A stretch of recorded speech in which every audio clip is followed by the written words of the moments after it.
Hi, good evening. This is Paul from Something Yummy, and some people call me Mr. Yummy, which is a sort of nickname that's been given to me for all sorts of reasons, but we'll not go into some of them tonight. So, thank you for your order. Really appreciate it. Sold out the Yummy boxes. We do 30 Yummy boxes, or 30 meals a week, and what you see here is my kitchen, and this is where I do it all in. Inspected by the council, so everything's all safe for you, and all food safety standards met. So for those who've not had a Yummy box before, thank you for your first order. I know some of you got birthdays this week, and some have got a few celebrations as well, so it's always great to do this, and I really do love it. And whether I sell 1 or 30, it doesn't matter to me. I just enjoy doing it. So first things first, and I'll tell you this because I'm delivering the box yourself. We've got a special guest coming with me tomorrow, and my mum's coming with me for a ride in the van. It's an electric van, by the way, so we're coming, not seeing my mum properly for 3 months, so she's very excited to come out with me. So you might get a royal wave from Patricia of Cows, as she calls herself, tomorrow. So first thing you'll do is please keep everything in the fridge, with the exception of the bread, the meringue, and the strawberries. Please don't put the strawberries in the fridge because then they taste the fridge, and they are such great fresh strawberries. The meringue, and I'll tell you this when I drop it off, it's really fragile. Because it's a big meringue and it's been hollowed out, so it's in a foil tray and they hand it to you. Just keep it in a pantry or a cupboard or anything like that. It doesn't need anything else, anything special to do. In fact, if you put it in the fridge, it'll disintegrate. So don't do that. So, but everything else, keep in the fridge. And I always advise get everything out between 30 minutes and an hour before you plan to cook, particularly the meat for the main course. If you're having the meat course. Because then it actually cooks a lot better. So, I've got a couple of videos this week of how to plate, which I've not done before, but because we've had such a great day in the kitchen, and particularly the dessert, I really wanted to make sure that I plated it on the video, then I really wanted to do that. So, I'll not talk about the main course or the dessert in this little clip here, and the starter. So you've got a asparagus and cheese tart. So the asparagus is from Ariton. Grown in the Isle of Wight, and it's banging season, it's really fresh and it's really yummy, and you can really taste the nuttiness, and that's made with the Gallibagger cheese, which is made by the Isle of Wight Cheese Company, and it's a hard unpasteurised cheese, which is, I really like it. It isn't cheap, I have to say, so it's not a cheap cheese, so but it's worth the money, and you can really taste the value in that. So we've got that on an all butter short crust pastry piece of the tart. So what you're going to do with that is warm it up in the oven for 3 to 4 minutes just to soften the filling. It's got like an egg based filling, so just to soften that a bit and get the flavours going again in the cheese. Your box will say, and your instructions will say, you've got a salsa with you. That's actually a mistake. You've actually got a ketchup that you've made. So I've got some Isle of Wight tomatoes, including red tiger, green tiger, yellow plum, orange plum, and sweated them down with some onions. I put some sugar in there, white wine vinegar, and blended it, and it's really tasty. You can really taste the freshness of the tomatoes in there. It goes really well with the cheese. And I've got a bit of a side salad there with some extra virgin olive oil and some balsamic as well, and mix. It's nice just to put it on there. So skipping the main course and dessert, because you'll come to those clips later, and you'll notice it was light outside when I made those. The little treat this week is a little take on a Ferrero Rocher that I've made. So you've got a roasted hazelnut, and it's covered in a chocolate and frangelico ganache, and it's rolled in wafer, and then covered in milk chocolate, and then chopped in hazelnuts. And a firm favourite of our family, particularly my wife, Mrs. Yummy, who loves them. And I hope you really enjoy that just to finish your meal off. With the dessert, I'd love to see your pictures of what you end up with. I've made one tonight, and I'm going to put and you'll see the video in a minute, and I'm going to put the photo of it on my Facebook and my Instagram account. Any feedback, good or bad, please let us know. We'd like to know what we're doing right and what we're doing wrong. We'd love to see your pictures, and really hope you enjoy your meal, and thank you very much. I'll speak to you soon.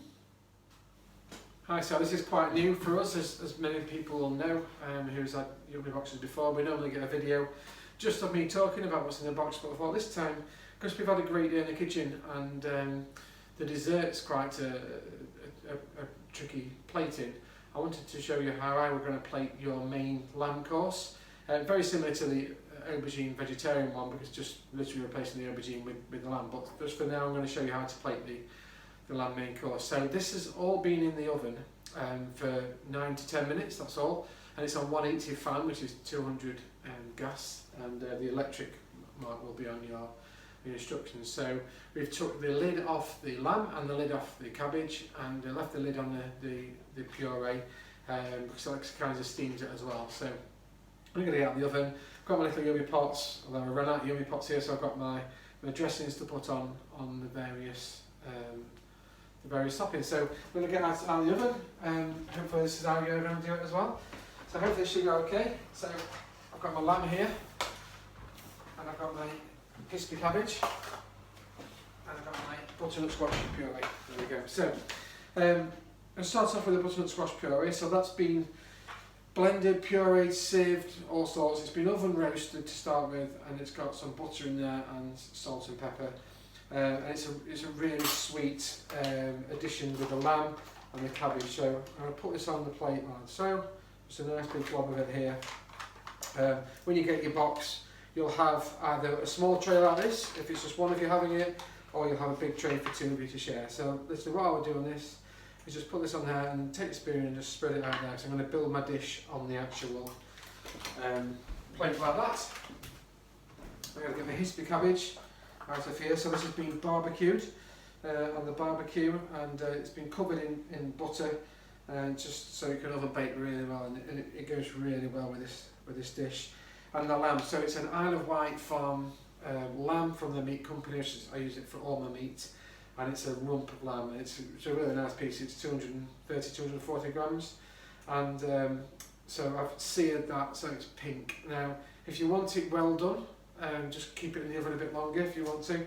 I personally think it's brilliant like this, and I've made it with a harissa paste, which is basically chilies, onion, and red pepper, and yeah, it goes really well. It's just been brushed on there, so a simple plating of the dish is just literally to plate it like so. And there we go. Oops, a bit of thing on the dish there. And then we've got our little yummy pot. So we've got the tomato, so we've got the red pepper sauce now. You're going to get more than this, but this is all we had left after plating. So I'm going to put this on top of my lamb, like so. And so this is a roasted red pepper sauce, so it's sweet red peppers, and it's also got some Isle of Wight tomatoes in there. It's got some garlic, a tiny bit of chilli, and some butter and some salt and pepper in there. So you blacken the peppers, and it brings out a real charred flavour in them. Hopefully you can taste that. Now, on top of the crispy cabbage, I've got quite a few dressings here, so you don't have to use it all if you don't want to, but I've got some Brailsford farm feta, which is absolutely brilliant. Really good feta, and I've got some toasted pistachio nuts on there as well. And then here I've got some nice, I've got a Greek yogurt with some fresh mint going through it as well. I'm just literally going to put this on there, and this is cool. So the harissa is quite warm, so this will help you cool down a little bit if you need to. And then finally, I've just got a few little pomegranate seeds. Again, I really like using these on the cabbage. I think you'll get more on that. That's all we had left. And there you go. That's my plated dinner there. I don't know if you can see it very well, but that's as simple as it is to plate. And hopefully you'll find the whole flavours really enjoyable. And there we go. Thank you. I'll be back with the dessert very shortly. Alright, so this is the dessert section, and it's something I've been working on for a while, and it's my take on an Eton mess, but I've tried to make it a bit posh, and just for this meal I've decided to throw the challenge to you guys and actually plate it. So you'll find in your yummy box you've got, and I will give you hand delivered a large meringue which has been hollowed out. Now it's really fragile, so there's nothing covering it, but it's fine. You just leave it in the pantry or a cupboard or something, but be really careful with it. You've also got a really yummy strawberry cheesecake type of mix. So, and here's Brailsford double cream, which is incredible. They're Guernsey cows, and some cream cheese and some vanilla extract and some icing sugar. And what we're going to do is pipe this into the actual meringue, and we're going to sit it on a strawberry cooler. The strawberries are fantastic. They're local strawberries, really, really good in season. You can really tell how fresh they are with the flavour of this. And then we've got some lemon curd which I made, again in a little bag. It's just fresh lemon curd. Most people who've had it really like it, my family absolutely love it. And of course we've got some strawberries, some chopped strawberries, we're going to plate that. So how we're going to plate this is, imagine this is your little yummy pot, this is mine because it's the home one. So and here's the strawberry coulis, so we're going to put this into the bowl, and here. This is so fresh, it's really good, and it really goes with the sweetness of the meringue. And get it all out in there. So I'm going to just slide that around the bowl, or the plate if you've not got a bowl. And then you're going to sit this on here.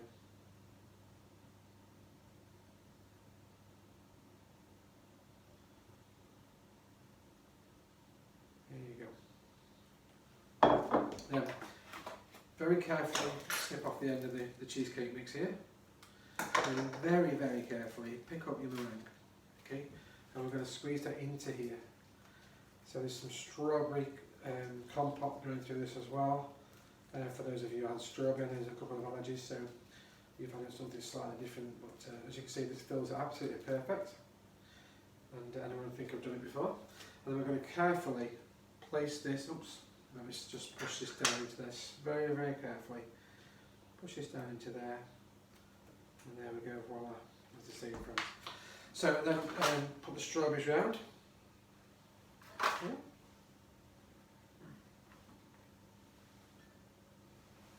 Where's my cloth gone? I need a cloth just to wipe the plate in a second. Now on top of it, there's some freeze-dried strawberry dust, and some people may not even know it existed, and I didn't know it existed really until a couple of weeks ago when I was looking at this recipe. So mine's got a bit clumpy, just needs a stir around with the back of a spoon. I'm going to dust this on top of the meringue, and there you go, it's not rehearsed there, so it's really, really strong strawberry flavour. Also makes it look really good. And next is just a bit of lemon curd. Again, I'm going to put this alternative to where the strawberries are. And last but by no means least, we're going to put a little bit of double cream on, which I've not got the pot for. Someone's just going to go and get me some double cream very quickly. We're going to put the cream on there, which I forgot to get ready, so as you can see it's not a rehearsed thing here, so there we go. So, and this is Bridlesford cream again, it's from their Guernsey cows and it's amazing. So I'm just going to go and just literally, I'm a naughty doll on this, so I'm just going to literally pour it all the way around here, and there we go. There's your dessert. And I hope you really enjoy it. So you've got strawberry cheesecake and vanilla in there, you've got strawberry compote and meringues, frozen strawberry dust on top, fresh strawberries and fresh lemon curd. And I hope you really enjoy it. Well, I hope you enjoy your meal tonight, and I hope you like the two little videos of what I've done, how I plate the food and showing you a little bit. It's different, and hopefully going forward we can do that every week. It's not always possible because of the time in the kitchen. I make everything the day before I deliver it. So anything feedback you can give us, good or bad, always open to that, and please send me some pictures. I love to see them, particularly of your dessert, see how you plated that dessert, and hope all that goes well for you. Facebook is the best place to get me on, or Instagram. I think you all know where it is, and that's all on the email you're going to get with this video anyway. So thank you, enjoy your meal, and thanks again, bye.